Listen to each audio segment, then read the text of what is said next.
নমস্কার, আমি জ্যোতিশ্রী তপন।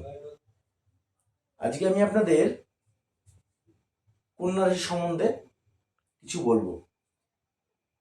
কন্যা রাশি কন্যা রাশির 2025 সাল খুব একটা ভালো যাবে সেটা কিন্তু আমি বলবো না, তবে মোটামুটি গতানুগতিক 2025 সালটা সিংহ রাশির কন্যা রাশির যাবে।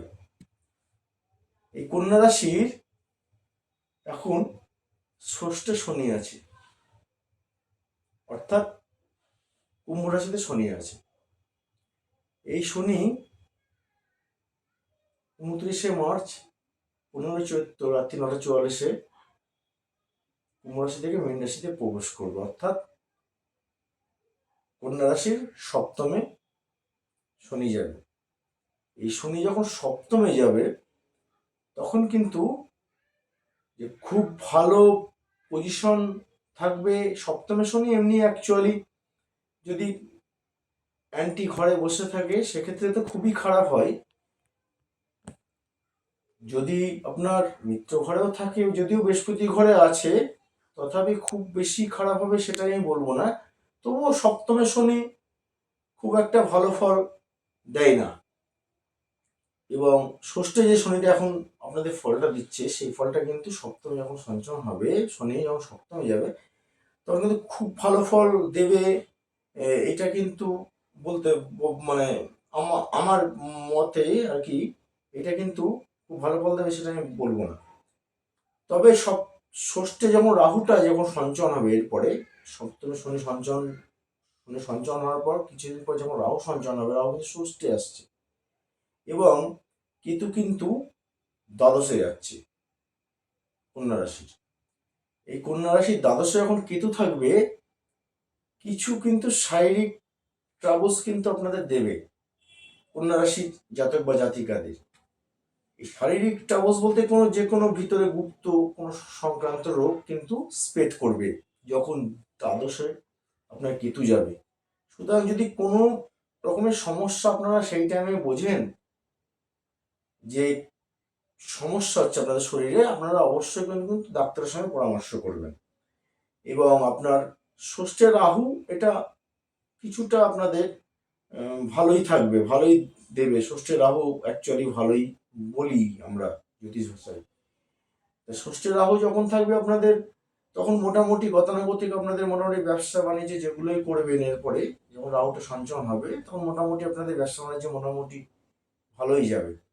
যদি কোনো চাকুরিজীবী হন, কোনো প্রাইভেট সেক্টরে কাজ করেন, তাদের ক্ষেত্রেও মোটামুটি যখন ষষ্ঠে রাহু আসবে মোটামুটি ভালোই থাকবে। কিন্তু যেহেতু সপ্তমে শনি যাচ্ছে, সপ্তমটাকে আমরা কর্ম বোঝাই, সপ্তমটাকে আমরা স্ত্রী মানে বোঝাই, সপ্তম দিকটা আমরা উন্নতির দিক বোঝাই। সপ্তমে শনি কিন্তু খুব ভালো রেজাল্ট দেয় না, তবু বৃহস্পতি ঘরে যেহেতু আছে কিছুটা কিছুটা রেজাল্ট আপনারা পাবেন। কিন্তু পুরোপুরি সপ্তমে শনি রেজাল্ট কাউকে দিতে চায় না। অর্থাৎ আপনাদের কন্যা রাশি যখন শনি সঞ্চরণ হবে সপ্তমে যাবে এবং ষষ্ঠে রাহু আসছে, দ্বাদশে কেতু যাচ্ছে।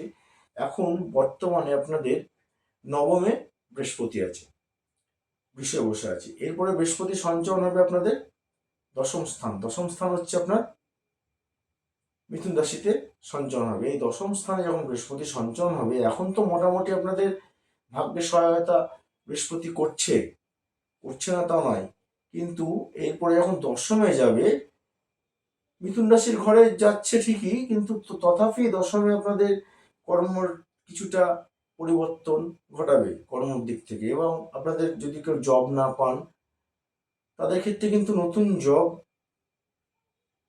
হবে যখন আপনার মিথুন রাশিতে বৃহস্পতি প্রবেশ করবে।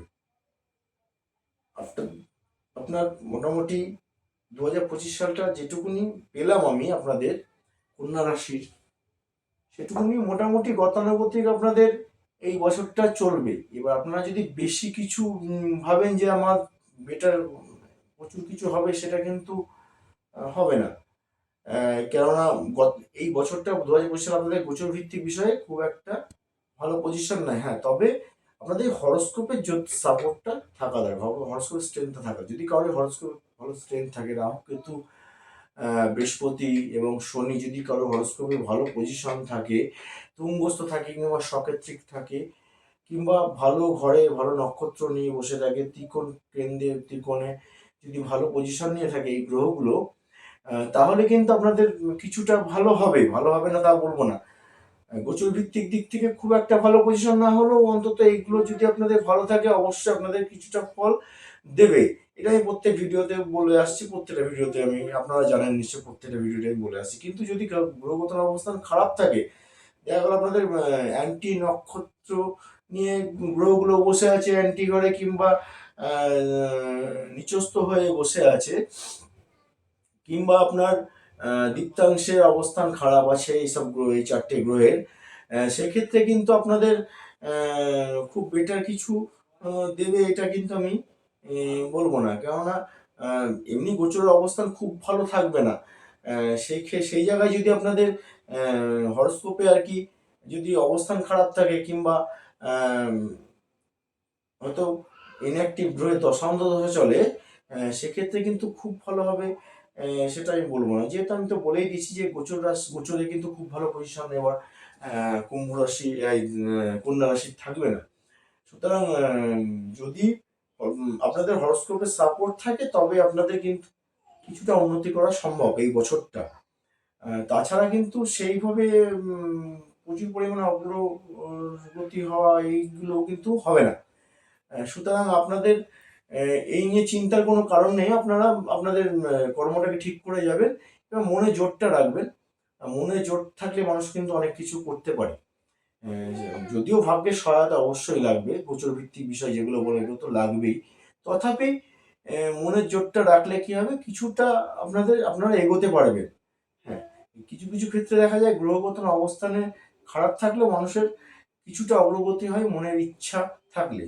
অর্থাৎ মন হচ্ছে আপনার হচ্ছে হৃদয়, যেটাকে বলি আমরা, সেটা হচ্ছে রাশি, এবং লগ্ন যেটাকে বলি সেটাকে বলি শরীর। সুতরাং এই রাশি ভিত্তিক কিছুটা যদি ভালো পজিশন থাকে আপনাদের, অবশ্যই কিছুটা ভালো আপনাদের হবে।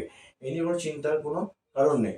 সুতরাং আপনারা এই বছরটা একটু ডিফেন্সে চলতে পারলে আপনাদের ভালো হবে আর কি, কন্যা রাশির যারা জাতক বা জাতিকা আছেন। সুতরাং আপনারা কর্মস্থানটাও ঠিকঠাক ভাবে কর্মটা করুন এবং মনের ইচ্ছা শক্তিটাকে বেশি পরিমাণে বাড়ান আর কি। ইচ্ছা শক্তিটা যাতে বেশি পরিমাণে আপনাদের ইয়ে হয়, সেগুলি একাগ্রতাটা আনবেন, দেখবেন আপনাদের মোটামুটি ভালোই যাবে, একদম খারাপ যাবে না। সুতরাং আজকে আমি কন্যা রাশি নিয়ে যেটুকুনি বললাম, সংক্ষেপে বললাম। যদি আপনাদের ভিডিওটি ভালো লেগে থাকে তাহলে আমাকে একটা লাইক, কমেন্ট, শেয়ার এবং সাবস্ক্রাইবটা করে দেবেন এবং আমার পাশে আপনারা থাকবেন। আজকের মতো এই পর্যন্ত। নমস্কার।